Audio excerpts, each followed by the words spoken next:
What's going on? Welcome to Asian Cosell. If you give me the HKL special, help the king out, hit the like, subscribe, and comment. So let's get into this. So Riley Gaines and other collegiate athletes are suing the NC2A. Yes.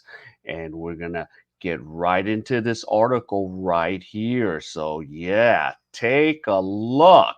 So, and they're suing them for allowing men to compete in women's sports.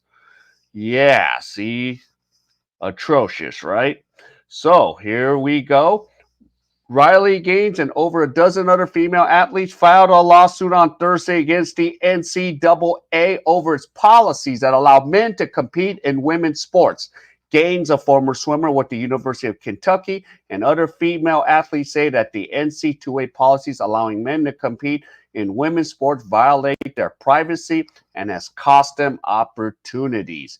Gaines was forced to compete against Leah Thomas, a man who identified as a woman at the 22 NCAA Division I Women's Championship for swimming.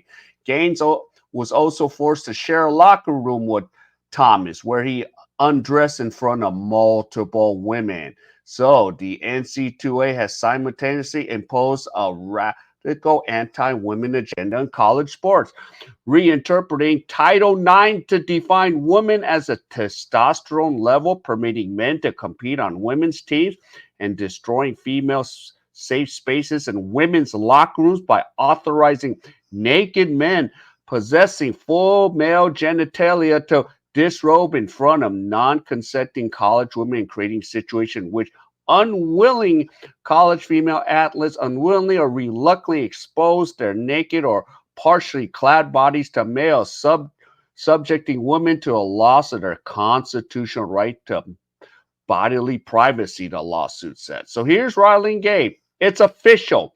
I'm suing the NCAA along with 15 other collegiate athletes who have lost out on titles, records, and roster spots to men posing as women.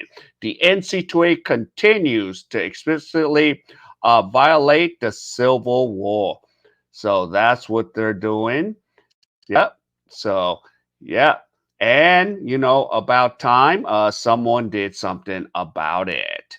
So, filed in U.S. District Court for the Northern District of Georgia, the lawsuit accuses the NC2A and several Georgia universities of violating Title IX as well as the Equal Protection Clause of the 14th Amendment.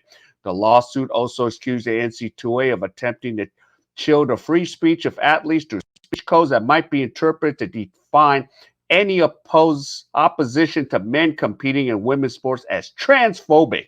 In addition to Gaines, the others on the lawsuit, including Rika, I don't know if I'm pronouncing it right, Giro, all right, Girogay, Kylie Allens, Caitlin Wheeler, Lily Mullins, Susanna Price, Carter Satterfield, Kate Pearson, Katie Blankenship, Julia Morrow, Ansley Erzin, Ellie Elades, and multiple athletes who have chosen to remain anonymous. The athletes include swimmers, track athletes, and volleyball players. So sorry if I missed some of the pronunciation of the names. The lawsuit says that the NC2A have been driven by ideology and not science, and its policy regarding the participation of transgender identifying athletes. So the sole justification of the association for its discriminatory transgender eligibility policies, which are imposed by the NC2A upon all member colleges and universities in D1, 2, and 3, is that biological difference between males and females can allegedly be overcome by the program of testosterone suppression in males who identify as transgender, the lawsuit says. So the athletes argue that the NC2A has pursued radical policies at the expense of female athletes.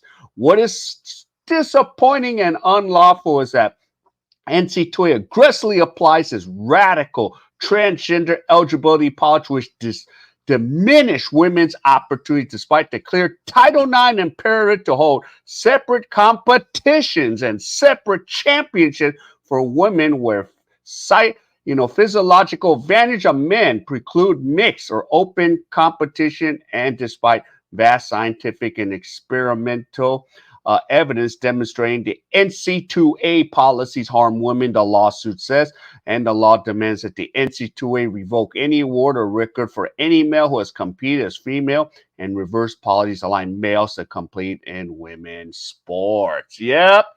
And yep, we can start with this one right here.